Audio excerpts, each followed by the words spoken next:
Ya, hoy vamos a revisar un tema muy interesante. El trauma craneoencefálico es muy frecuente, ¿no? Todos los días las emergencias de los hospitales o de los centros privados siempre están recibiendo pacientes politraumatizados. Ya, entonces, ¿qué debemos saber sobre el trauma craneoencefálico? Haciendo un resumen de cómo se lo vea al coágulo o al hematoma. Eh, primero es el tiempo, ¿no? Depende, el hematoma o coágulo depende del tiempo de evolución para que sea hiperdenso, sea isodenso o sea hipodenso. Estas son las únicas tres posibilidades cómo se puede presentar un coágulo o un hematoma. Entonces, primero, el tiempo de evolución. Ya, ese es un dato importantísimo. Luego, en menor, diría, importancia sería la lisis del coágulo, la concentración del hematócrito en el paciente en ese momento, y también, y esto más el producto de degradación de la hemoglobina, que es más aplicado a la resonancia magnética. Ya, en todo caso, en tomografía tiene mucha importancia el tiempo de evolución del coágulo, insisto, para que sea blanco, gris o oscuro. Eh, en resonancia magnética debemos de saber, este cuadrito explica primero cómo son los productos de degradación de la hemoglobina, de acuerdo también a las horas de evolución del trauma, pero comienza con una oxihemoglobina, después en desoxihemoglobina, metahemoglobina, incluso la metahemoglobina puede ser intracelular, extracelular, y al último es la hemosiderina, ¿no? Entonces, fíjense que en cada una de estas, cada una de estas, va a tener una señal diferente en las secuencias T1 y en T2, solamente por ponerles T1 y T2. ¿Ya?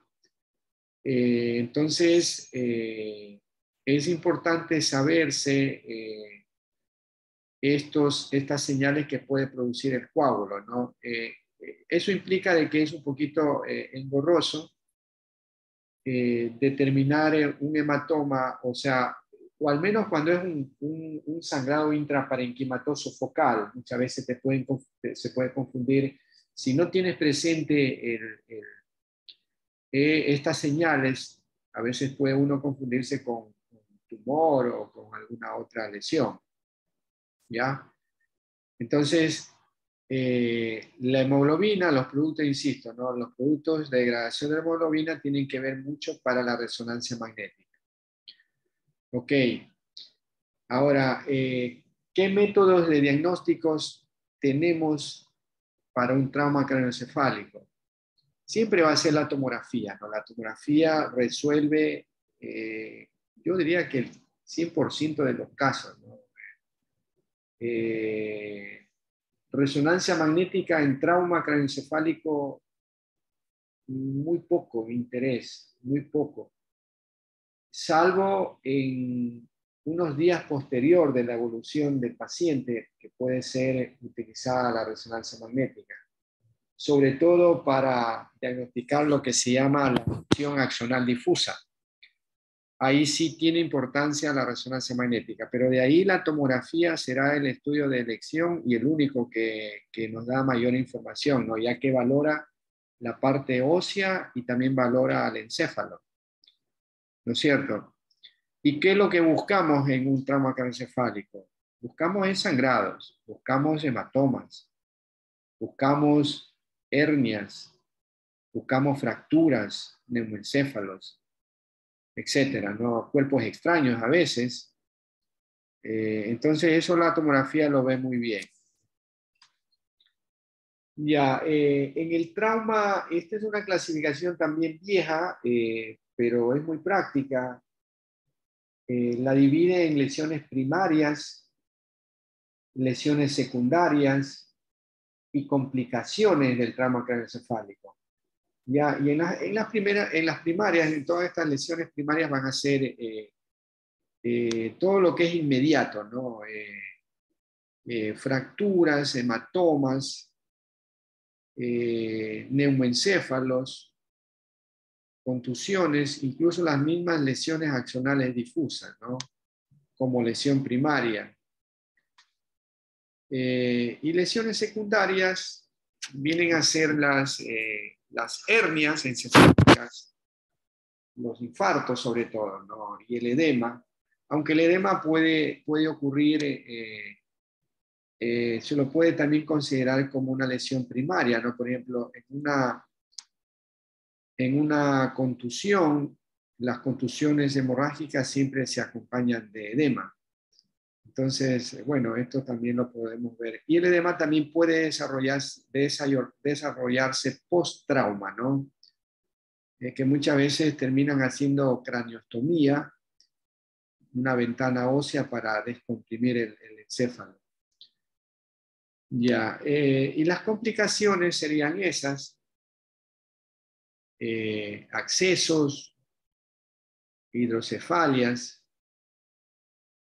cuando son por arma de fuego o arma cortopunzante, pueden haber los procesos infecciosos. Está reportado que también se pueden formar los aneurismas, los pseudoaneurismas post-trauma, fístulas arteriovenosas. Esto es en menos frecuente, ¿no? Las hidrocefalias es bastante frecuente en los post-trauma, ¿no? Sobre todo cuando hay una hemorragia intraventricular o una hemorragia subaranoidea. Ya cuando hay sangre en los ventrículos o en el espacio subaranoideo, a veces ese paciente puede desarrollar hidrocefalias.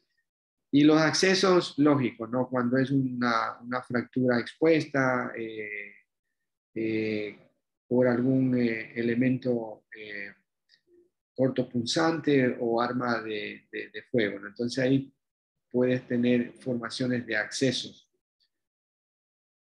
Ya, entonces comencemos con con las fracturas, ¿no? ¿Cómo se ven las fracturas? Hoy por hoy los tomógrafos multicortes tienen la posibilidad de hacer estas reconstrucciones en 3D y eso te da una mayor información sobre todo qué elementos óseos están afectados. Pero también podemos verlo en cortes axiales, coronales o sagitales en un plano únicamente con ventana ósea, ¿no? Con reconstrucción en ventana ósea. Entonces es muy fácil ver fracturas. Por ejemplo, aquí tenemos triple fractura, ¿no? Una fractura acá, acá, parietal izquierda y acá también, ¿no? Una triple fractura parietal izquierda. Y esto de aquí correspondería a un hematoma subganglial o de partes blandas. Ahora, en los niños hay que tener mucho cuidado con las cisuras, ¿no? Las cisuras pueden simular una fractura, ¿no? Ahora, ¿cómo lo sacas cuando es una cisura? Por ejemplo, en niños, siempre las cisuras son bilaterales y tienen como yo lo llamo como dientes de sierra, ¿no? En las uniones. Y eso hace de que fácilmente uno pueda diferenciar entre una fractura, que por lo general son lineales. Me refiero al trazo, ¿no? Al trazo de fractura siempre es lineal y es muy fácil de visualizarlas. Por ejemplo, esta sería una fractura múltiple, ¿no? Una fractura multifragmentada o fractura conminuta también que se llama. sobre todo del hueso frontal y de los huesos del macizo facial, huesos propios también aquí, ¿no? Por ahí hay una clasificación que se llama la clasificación de Lefford, o Lefford, que se refiere a las fracturas del macizo facial, ¿no? Lefford 1, Lefford 2, Lefford 3, ¿verdad? Se usa bastante esa clasificación. Ya, en todo caso, fracturas la vamos a ver tanto en una reconstrucción tridimensional como en cortes simples, podríamos decir, con reconstrucción con ventana ósea. Ya, vamos a revisar algunos, mejor dicho, las lesiones primarias del trauma craneoencefálico, ¿no? Vamos a empezar con el hematoma epidural agudo. Es muy fácil de distinguirlo, tiene mucho que ver la forma. La forma es la clave. Porque todos los hematomas, todos los sangrados en estadio agudo van a ser hiperdensos, es decir, blancos, ¿ya? Entonces, lo único que te va a diferenciar, por ejemplo, entre el hematoma epidural y el subdural va a ser la forma, ¿verdad? El epidural tiene una forma biconvexa o también llamada lenticular, ¿no? Lenticular, ya les voy a mostrar. Bueno, como es agudo, va a ser hiperdenso, blanco. Lógicamente, el espacio epidural, como ustedes saben, está localizado entre la tabla interna ósea y la dura madre, por eso se llama epidural. Y estos sangrados o estos hematomas generalmente son productos de una lesión de la arteria meningia media, ¿ya? De la arteria meningia media.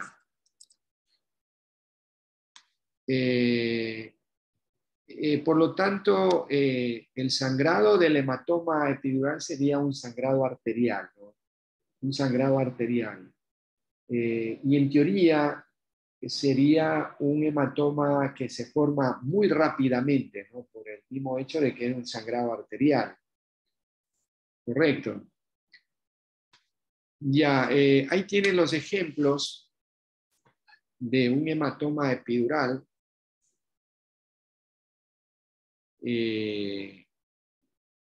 Este es las imágenes reconstruidas, que tiene una fractura casi vertical, frontal, por acá tiene otra horizontal, acá otra, ¿verdad? Con compromiso del piso de la órbita. Incluso hay también fractura aquí huesos propios. En el plano lateral, aquí tienes también otra fractura en el arco cigomático izquierdo. Y aquí el hematoma, ¿no? Fíjate la forma, ¿no? Esto es lo que se llama la forma lenticular o biconvexo, ¿no? ¿Ya? Hiperdenso, como es agudo, hiperdenso. Y esto correspondería a hematoma de partes blandas. Y todo lo que vemos acá, estos sangraditos, esto corresponde a sangrados focales con edema alrededor, ¿no? Con edema, esto hipodenso corresponde a edema. Entonces sería también contusiones, ¿no? Hay contusiones, al hematoma acompañan contusiones cerebrales hemorrágicas con edema. Ya, y esto es importante, ¿no? Toda lesión en el cráneo o intracranealmente van a producir desplazamientos de la línea media, ¿no? Colapsan a los ventrículos, porque el cráneo es una caja cerrada, pues, ¿no? Entonces no hay chance a que el cráneo se expanda, imposible. Entonces lo que hace es, el cerebro se ahoga en su propia bóveda, ¿no es cierto? Compartimiento. Y aquí, por ejemplo, mira, aquí se está produciendo una hernia que se llama hernia subfalcina. Subfalcina. ¿ya? Y aquí, por aquí, está la rama, o sea, está la arteria cerebral anterior. Y si este hematoma no es corregido a tiempo, puede puede terminarse comprimiendo y colapsando a la arteria cerebral anterior y por lo tanto producir un infarto cerebral. ¿Ya? Entonces, todos los hematomas intracraneales es una urgencia quirúrgica, ¿no? El neurocirujano no puede darse el lujo de decir, ¿sabe qué? Mañana voy a operarlo. No, tiene que ir en ese momento cuando lo llama el médico residente, porque para mañana ya puede ser que haya hecho un infarto, una gran hernia y el paciente está descerebrado. ¿Ya? Entonces, mira la importancia de solucionar, hacer a tiempo la tomografía computada, ¿no? Siempre la tomografía en el trauma craneoencefálico será el método de elección. Incluso te soluciona todo, no necesitas hacer proyecciones radiológicas, para nada. Simplemente tú haces un barrido de todo el macizo facial y del cerebro y tienes ya el diagnóstico, tanto óseo como a nivel del parénquima cerebral. Mira, más ejemplos. El mismo paciente con un hematoma epidural grande y este paciente sí ha hecho un infarto cerebral acá en el territorio de la arteria cerebral posterior, ¿no?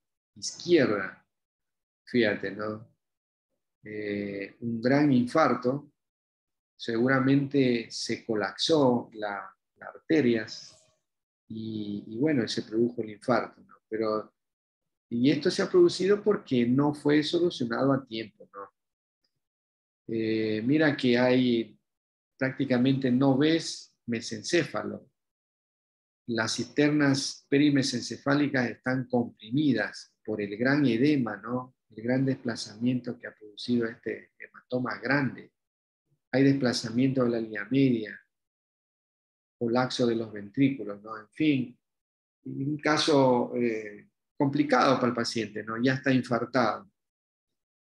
Ahora, drenándolo, pues ya no tiene, va a tener secuelas gravísimas en el paciente, ¿no?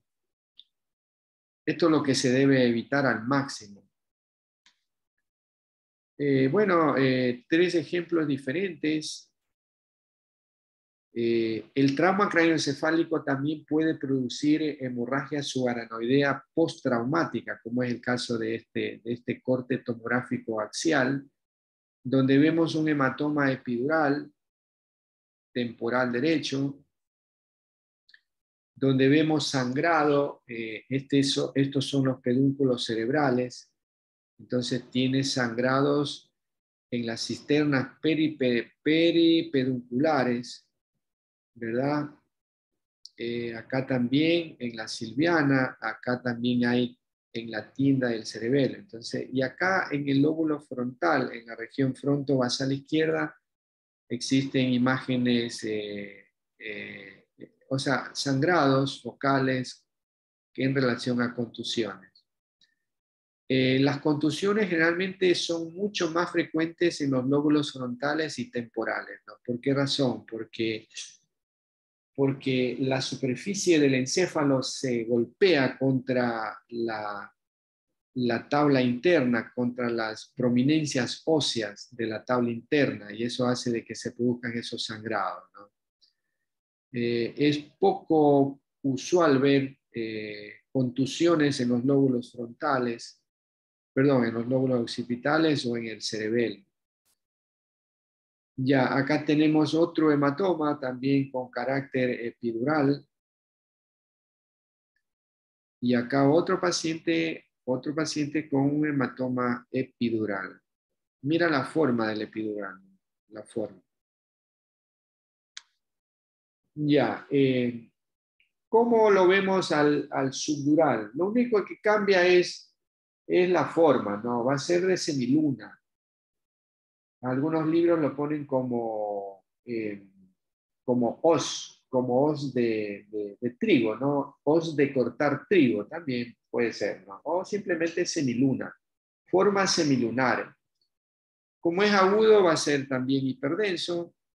Lógicamente, el espacio subdural está entre la dura madre, está localizado entre la dura madre y la aracnoides. Y aquí cambia también el tipo de sangrado en el subdural, ¿no? Por lo general es un sangrado venoso. Los senos venosos se rompen y eso va formándose un hematoma. Ya ahí tenemos dos pacientes con hematomas subdurales blancos hiperdensos. Fíjate, mira, esta es la colección hiperdensa frontoparietal derecha. También está produciendo un efecto de masa sobre las estructuras de la línea media. Hay desplazamiento de la línea media, colapso de los ventrículos laterales. También se ve sangrados aquí en la cisterna silviana derecha y también en la silviana izquierda. ¿Verdad? Parece que este paciente ha tenido un drenaje por alguna cirugía previa. Mira que no tiene hueso aquí. Y hay borramiento de los surcos, ¿no? Los surcos están borrados. Es decir, aquí hay un gran edema cerebral, hay un hematoma subdural agudo, y la densidad de este hemisferio está disminuida, no comparada con el otro, con el contrario, ¿no? Eh, Podría estar haciendo un infarto cerebral. Acá también, mira, los lóbulos occipitales son un poco hipodensos. Ya, este otro paciente, otro hematoma subdural con menos edema, a pesar que hay ya desplazamiento en línea media, colapsan a los ventrículos, hernia subfalcina, ¿verdad? Deben ser drenados urgentemente estos pacientes, ¿no? Mira este otro paciente con un hematoma subdural temporo-occipital izquierdo, ¿ya? Entonces, ver hematomas no es difícil, nada que llame la atención. Bueno, hay más ejemplos, ¿no? Muchos más ejemplos. Mira este otro hematoma subdural. Incluso hay ya mal pronóstico este paciente, ¿no? Con áreas hipodensas y con afectación del mesencéfalo. También hay sangre en el asta occipital del ventrículo lateral derecho, hernia subfalcina, gran edema cerebral severo y hemorragia subaranoidea, ¿no? Mira, hay sangrado en el espacio subaranoideo, tanto en el hemisferio derecho como en el izquierdo, más el hematoma. Ok. Cuando avanza el hematoma al subagudo, y el único que, bueno, es mucho más frecuente el hematoma sudural que llegue a un estadio subagudo, y especialmente en los pacientes añosos, ¿no? El hematoma epidural muy rara vez termina en crónico o en estadio subagudo. Ya, subagudos subdurales sí, ¿no? Forma semilunar, la densidad cambia, es isodenso con relación al parénquima encefálico, ¿no? Bueno, y es mucho más frecuente que se formen en pacientes añosos que han tenido un trauma craneal. Es típico el paciente añoso que se golpeó su cabecita en el baño, se cayó, se golpeó la cabeza, se hizo un chichón, y a los 10, 12, 15 días comienza a tener sintomatología. Entonces tú le haces una tomografía y esos pacientes van a tener estas imágenes.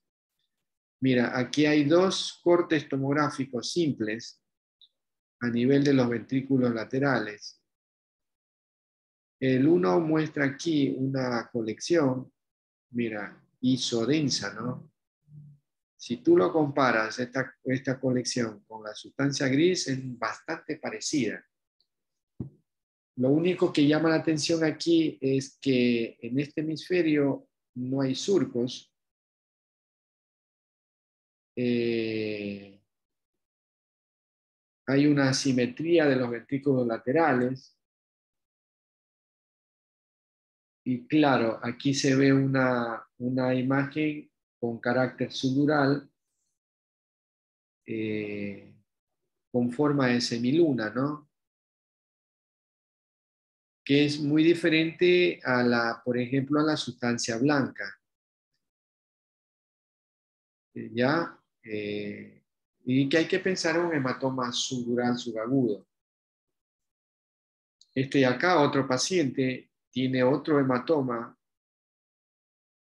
también sudural, con mucho más efecto de masa sobre la línea media, con hernia subfalcina, colapso de los ventrículos laterales, hay borramiento de los surcos, pero este hematoma tiene como un doble componente, ¿no? de sangrado. Este sangradito debe ser de menor tiempo de evolución y este de mayor tiempo de evolución.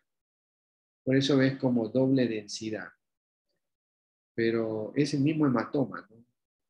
O resangró, ¿verdad? Resangró y por eso tiene una doble densidad. En todo caso, dos hematomas sudurales en estadios subagudos. ¿Qué opinan de ahí, de esa imagen, ese corte tomográfico? ¿Cuántos hematomas hay?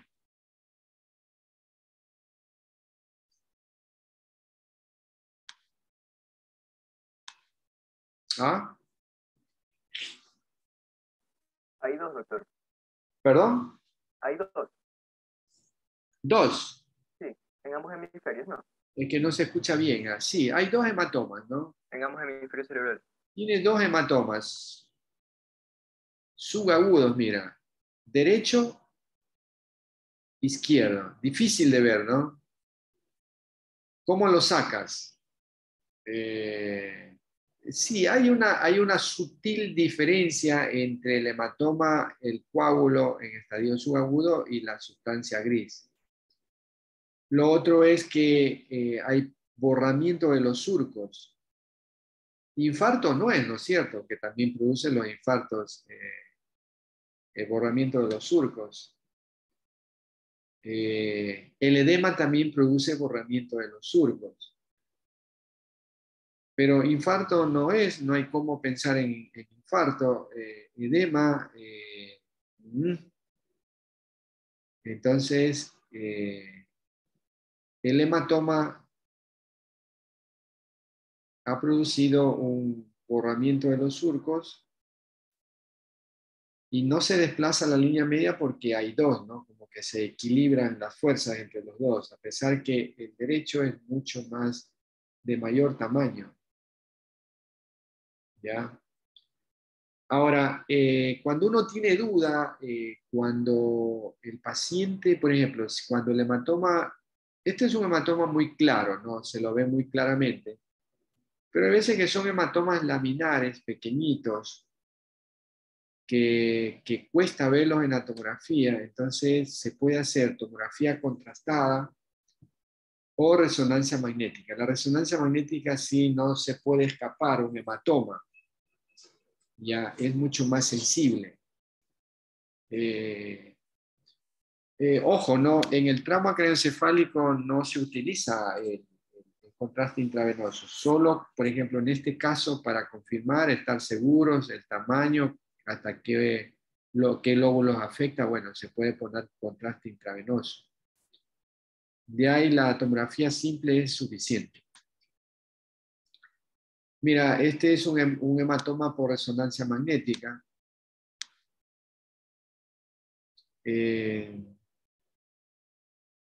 Isodenso en T1, hiperdenso en T2. Ya, ¿qué estadio estaría ese hematoma? Sí,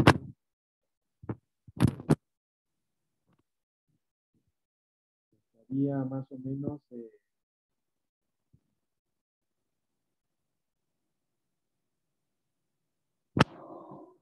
sería oscuro brillante, ¿no? Oscuro brillante. Podría ser un hematoma hiperagudo, ¿no? El brillante brillante cuando es blanco en T1 y en T2 generalmente es hematoma subagudo eh, extracelular, ¿no?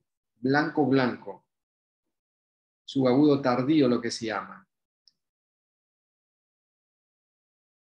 Y cuando es, por ejemplo, brillante en T1 y oscuro en T2 es un subagudo precoz. Ya, este es oscuro en T1 y blanco en T2, más parece como un hiperagudo, ¿no? O agudo, por ahí está. Agudo o hiperagudo, agudo, por ahí está, ¿cierto? Pero la resonancia es mucho más, en ese sentido, más anatómica, ¿no? En todo caso, no es que la resonancia magnética no sirve para ver los sangrados, eh, sino que no, la tomografía también lo ve. Entonces, meter a un paciente en estado crítico, que generalmente está intubado, meter a un resonador no tiene sentido, ¿no? Teniendo tomografía. Mira este otro paciente, este sí es un brillante en T1 y brillante en T2. Este sí sería un subagudo tardío, ¿no? Brillante, brillante.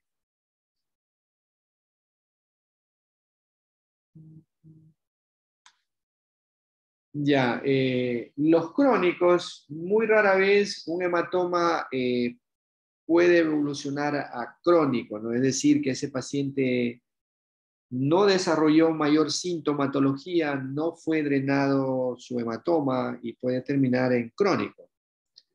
Entonces, los crónicos, los subdurales crónicos, van a ser hipodensos, ¿no? Ya van a ser oscuros.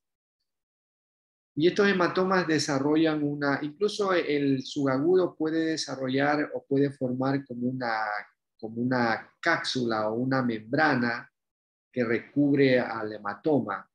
Y cuando se inyecta contraste, esa cápsula realza, ¿ya? Como es subdural, también va a tener forma de semiluna. Y ya pues un hematoma crónico lo estamos viendo oscuro ya después de los 20 días de evolución, ¿no? Aunque los libros dicen eh, eh, 21, 25, 4 semanas, etcétera, ¿no? Pero yo creo que este es un promedio bueno, ¿no? Más de 20 días ya se lo considera como crónico. Ya, y ahí tienen los ejemplos, ¿no? Mira, aquí tienes dos imágenes en cortes transversales contrastados, donde el contraste permite delimitar mejor al hematoma. Mira que es una colección hipodensa, ¿no? Hipodensa, acá también bilateral. Y esto es lo que les decía, ¿no? El hematoma, en la periferia del hematoma se forma como una membrana o cápsula o pared, como quieran, que separa al hematoma del parénquima encefálico. Y esa estructura a veces es vascularizada, mejor dicho, es vascularizada y a veces se lo ve así, con un realce fuerte, ¿no? Aquí hay otro hematoma, también subdural crónico, contrastado donde se ve el realce, ¿no? de esta membranita que recubre al hematoma. ¿ya? Entonces, hematomas subdurales crónicos. Ahora, también lo podemos ver sin medio de contraste al hematoma subdural crónico, o sea, no habría inconveniente. Mira acá, por ejemplo, este es un hematoma también, un subdural crónico hipodenso que no tiene medio de contraste, ya en el plano sagital y en el plano axial. ¿Ok? Ya, otra de las complicaciones de las lesiones primarias es el neumoencéfalo, ¿no? Y ahí hay un concepto muy básico, ¿verdad? Que dice, ¿cuándo se produce un neumoencéfalo en el cráneo? Básicamente en una circunstancia, ¿no? Cuando hay una fractura de un elemento óseo que tenga un contenido aéreo asociado a una lesión de la meninge, ¿no es cierto? Claro, un desgarro de las meninges para que haya penetración del aire, ¿ya? Y generalmente donde hay aire, o sea, es facilito, ¿no? Hay aire en los huesos del macizo facial y hay aire también, o sea, macizo facial me refiero a senos frontales, maxilares, esfenoidales, etmoidales, y también las mastoides, ¿no? Por ejemplo, cuando hay una fractura de oídos, peñasco, sale aire y se mete hacia la base del cráneo, ¿no? Y el aire tiene una gran difusión, ¿no? Que es espectacular. Por ejemplo, mira este caso de un neumoencéfalo difuso, fíjate, ¿no? Difuso. Generalmente el neumoencéfalo se acumula en el espacio subaranoideo. Muy rara vez puede penetrar al parénquima encefálico. De ahí más está en el espacio subaranoideo. Ahí se mete. Mira cómo se ve, ¿no? En todo el espacio subaranoideo hay aire. Y el aire también tiene una evolución fabulosa, ¿no? En 2, 3 días tú le haces un control tomográfico y ya no existe aire. Se evapora rápidamente, ¿no? Se absorbe rápidamente el neumoencéfalo. Bueno, este paciente, además de eso, tiene aquí también un pequeño un hematoma epidural, no es pequeño, un hematoma epidural temporal derecho. ¿Ya? Los neumoencéfalos entonces los vamos a ver así, cuando son, por ejemplo, este es un neumoencéfalo bien marcado, difuso, ¿no? Pero puedes tener solamente afectando un lóbulo, 2 lóbulos, etcétera, ¿no? Neumoencéfalo.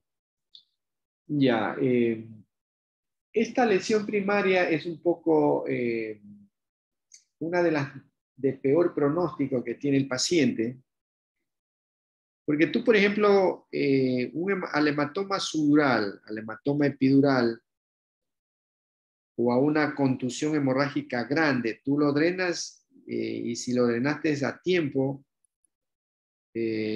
probablemente ese paciente evolucione muy bien, ¿no?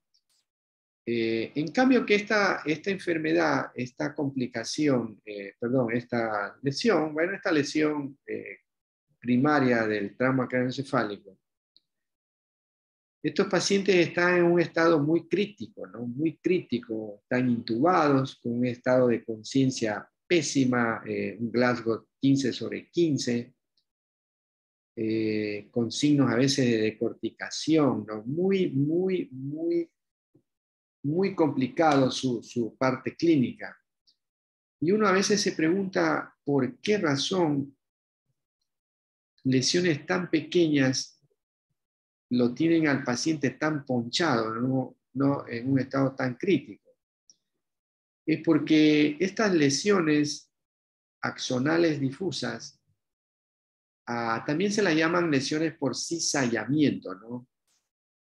Afecta a la mielina, a los axones, a la mielina de los axones.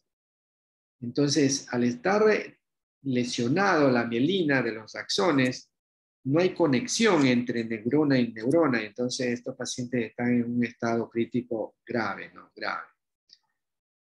Porque de ahí realmente, como tal, las lesiones son muy pequeñas, son lesiones pequeñas, bueno, las localizaciones ahí los tienes, ¿verdad?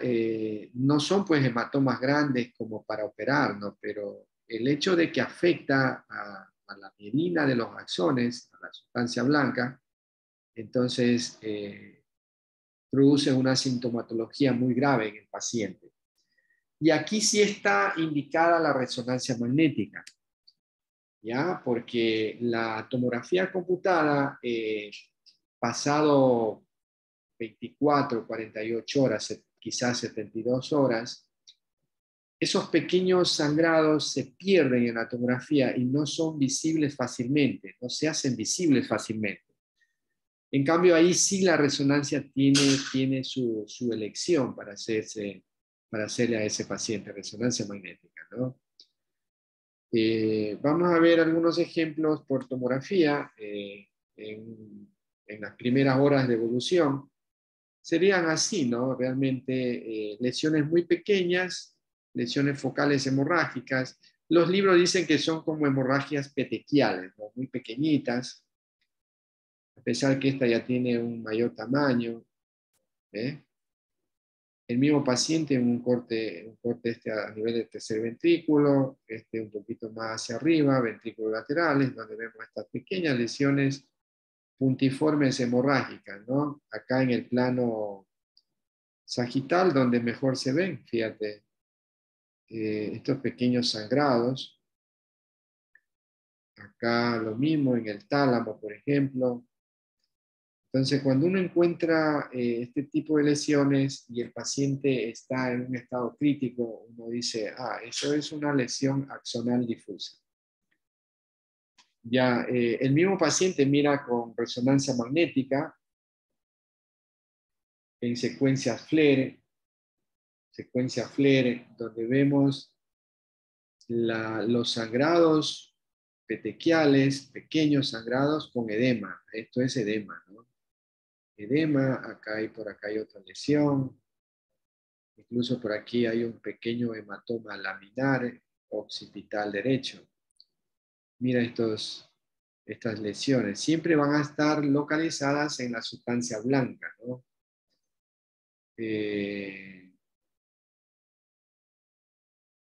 Mira este otro paciente. No es el mismo, ¿no? Parece que es el mismo. Sí, Flair es el mismo paciente con otras secuencias. T1, este es difusión. Recuerden que el sangrado en difusión, cuando es agudo o hiperagudo, se ve blanco, ya con restricción de la señal. Correcto. Otro paciente en cortes tomográficos. Te puedes confundir con calcificaciones, ¿no? A veces, pero la calcificación es mucho más blanca. Y bueno, y este es un plano coronal, las lesiones petequiales en los lóbulos frontales, a nivel de comprometiendo la sustancia blanca de los lóbulos frontales, hemorragias petequiales o lesiones por cizallamiento. Acá, por ejemplo, mira esta lesión, estas son secuencias de Flair. Aquí hay una lesión en el cuerpo calloso. Acá, por ejemplo, tenemos en ganglios basales.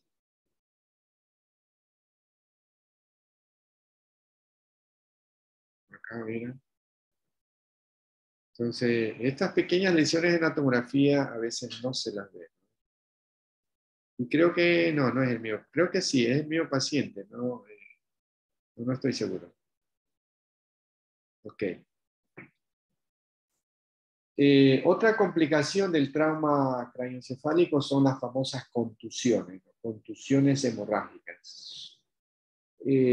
Son de mayor tamaño que las lesiones axonales, ¿verdad? Porque también son sangrados intraparenquimatosos que se asocian con edema perilesional. Y claro, las localizaciones es diferente de las contusiones, ¿no? Como ya les mencioné, se localizan predominantemente en los lóbulos frontales y en los temporales. ¿Ya? Veamos ejemplos. Mira, las lesiones son mucho más grandes, con mucho más edema perilesionales.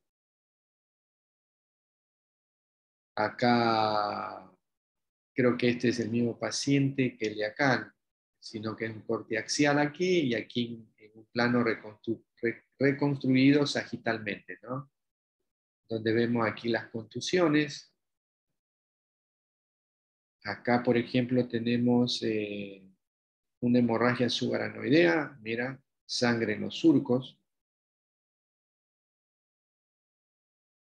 Y acá este otro corte, también axial, muestra aquí otra contusión en el lóbulo frontal. Perdón, temporal derecho, temporal derecho. ¿Ok? Otro corte tomográfico con una hemorragia intraparenquimatosa, con edema perilesional, con antecedente de trauma, contusión cerebral, ¿no? Contusión cerebral hemorrágica. Cuando las contusiones son más grandes, cuando hay un gran hematoma, se las puede drenar, ¿no? Se las puede drenar. Estas, por ejemplo, no, estas no hay que hacer nada. Si es que cursa con mucho edema y está produciendo hernias, hay que hacer es una craneostomía, una ventana de craneostomía. Ok. También podemos tener traumatismos penetrantes, sobre todo con arma de fuegos, arma de fuego, ¿no? Y es la verdad que cuando reciben un disparo, un balazo o un proyectil en el cráneo es terrible, ¿no? Porque ustedes saben pues que el proyectil eh, viaja con una rotación, ¿no? Haciendo una rotación. Y a mayor distancia tiene mayor fuerza, ¿no es cierto? Entonces te destruye el encéfalo, ¿no? Te destruye. Y por lo general tiene un orificio de entrada y, y no tienen orificio de salida. Entonces, porque al entrar al cráneo rompe el orificio, el hueso por donde entra y generalmente pierde fuerza y se queda dentro del cráneo y adentro produce un destrozo terrible, ¿no? Te va produciendo un sangrado terrible, infectado. Es pobrecito esos pacientes, ¿no?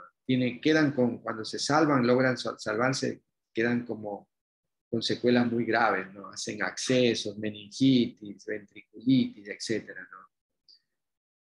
Aquí, por ejemplo, tenemos y es fácil reconocer un cuerpo extraño con densidad metálica. Yo siempre describo cuando informo este tipo de estudios como imagen hiperdensa con densidad metálica en tal lugar, ¿no?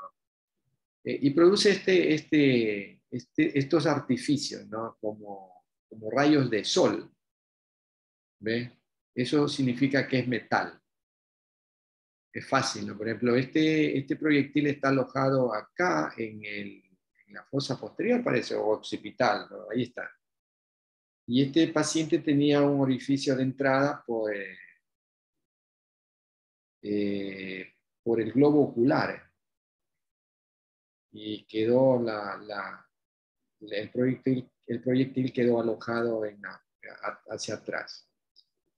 Entonces, aquí te produce un sangrado intraparenquimatoso. También puede producir hematomas, dependiendo de los vasos que te afecten, ¿no? Pueden asociarse a neumoencéfalos, a esquirlas óseas, ¿no? Cuando hay fracturas se pueden meter esquirlas óseas dentro del parénquima encefálico.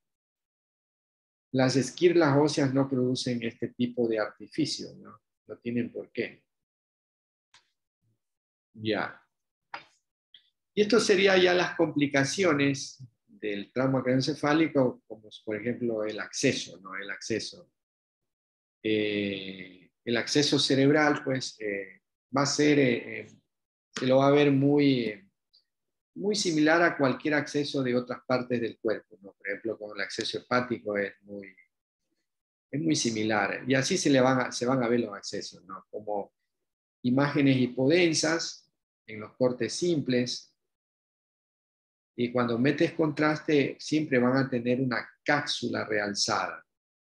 ¿Ya? Entonces, facilito. Esto es acceso. Aquí sí tienes que meter contraste para poder hacer un buen diagnóstico. Bueno, este fue el control post-drenaje.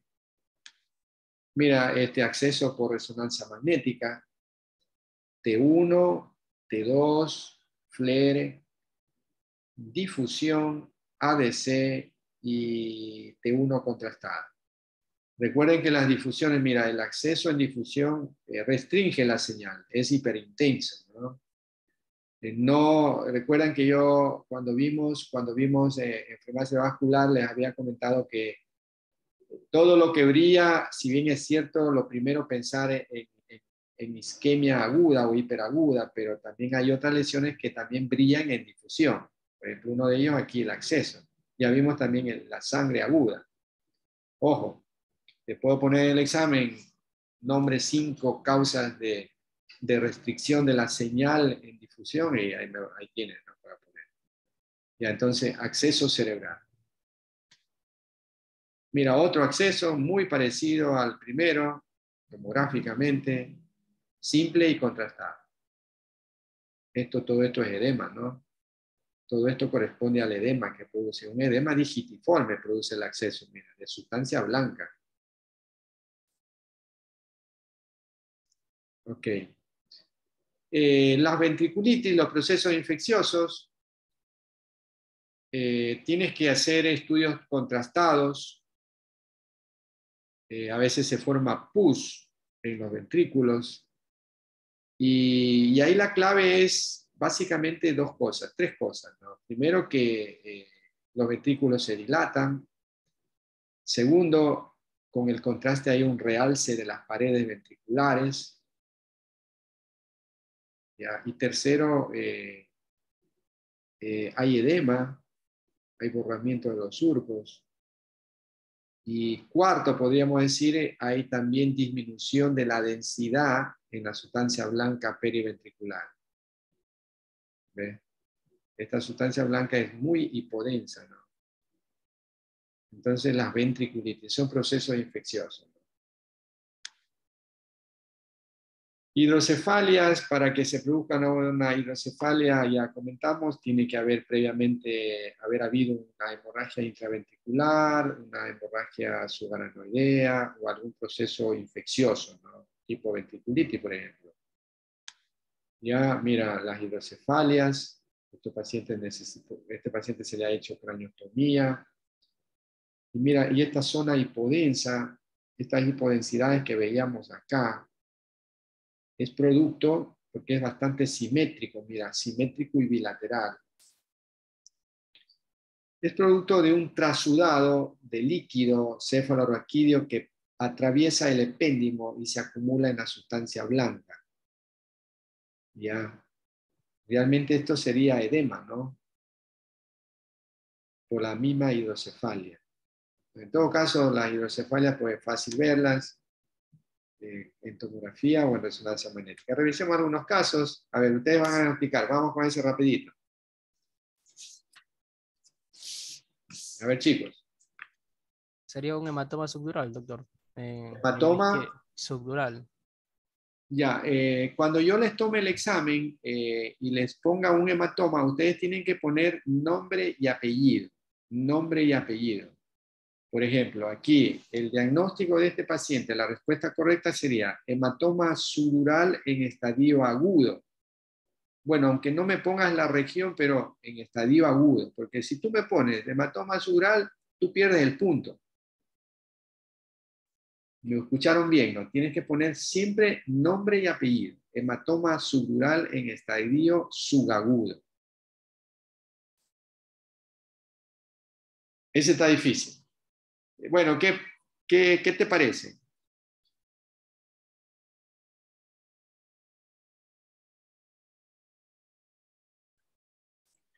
¿Qué le llama la atención?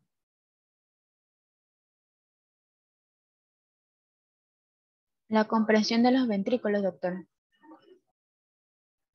También el borramiento de los surcos. Ya.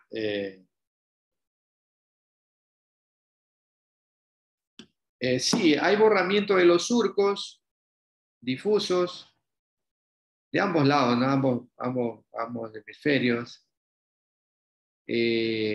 No hay una colección, no hay desplazamiento de la línea media. Y aquí esta zona que aparentemente corresponde a los tálamos, regiones talámicas, tiene una densidad diferente, ¿no? En todo caso, esto es lo que se llama una encefalopatía hipóxica isquémica, ¿no? Bueno, no tiene nada que ver con el trauma, o a veces el trauma produjo un paro cardiorrespiratorio y se produjo esto, ¿no? Una encefalopatía hipóxica isquémica. Generalmente es por parada del corazón, no llega sangre al cerebro en el tiempo necesario y te produce un gran edema cerebral y una descerebración del paciente, ¿no? ¿Cuál es el diagnóstico? Un neumoencéfalo. Correcto, ¿no? Neumoencéfalo, correcto. Neumoencéfalo, está bien. ¿Cuál es el diagnóstico? Hematoma epidural. Oye, habla No, serio. es que se ve una imagen hipodensa, bicóncava, ahí. ¿Cuál sería el diagnóstico? No, aquí ha habido, no me di cuenta, hay varios casos, no solamente trauma, ¿ah? Este es un infarto cerebral, mira, es un infarto cerebral agudo. Mira, hay una zona hipodensa con borramiento de los surcos. Es un infarto cerebral. Infarto cerebral agudo o subagudo. Mira el hemisferio izquierdo con surcos. Mira el ventrículo lateral derecho un poco comprimido. Un infarto.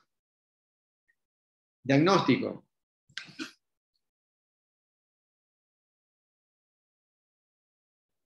Hematoma subdural. Subdural agudo, ¿no? Es blanco, agudo, es hiperdenso. Hematoma subdural agudo.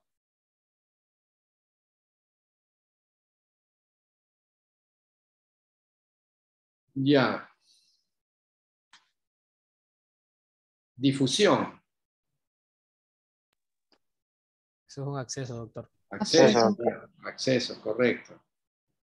La cápsula del acceso en la difusión se la ve así, hipointensa, señal baja. Esta es una difusión.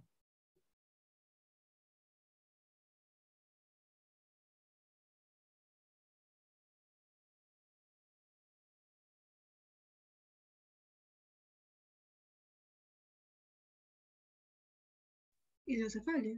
¿Ah? Hidrocefalia. Bueno, sí, hidrocefalia, está bien, ya. Pero, ¿esto qué te parece? Sangre. Sangre, ¿no? Sí, esto es sangre. Entonces tiene una hemorragia subaranoidea. Sangre en los surcos. ¿Ves?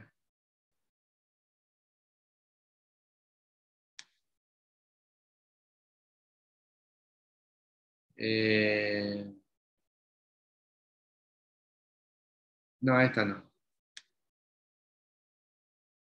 T1.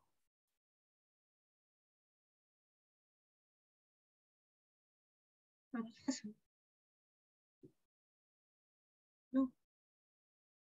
¿Ah? No podría ser una lección axonal difusa, doctor. Es única, mira, las lesiones axonales difusas son múltiples. Ah, ya. Esta es una única. Una lesión intraparenquimatosa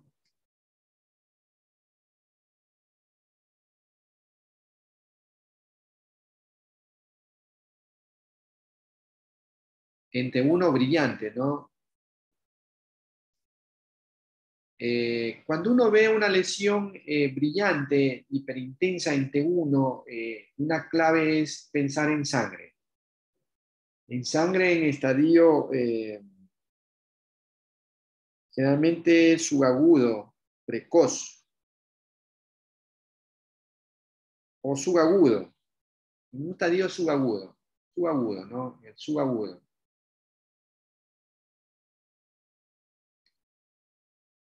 Entonces, esto es sangre, ¿no? Esa es la clave, ¿no? Cuando vemos hiperintensidad en T1, pensar en sangrado primerito. Estadio subagudo, que puede ser precoz o tardío. Ya, este es un sangrado de un paciente por una malformación arteriovenosa. ¿Cuál sería el diagnóstico de este paciente?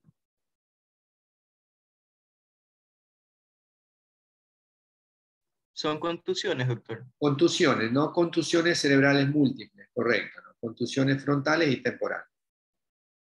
Y aquí hay un gran hematoma de partes blancas también. Ok.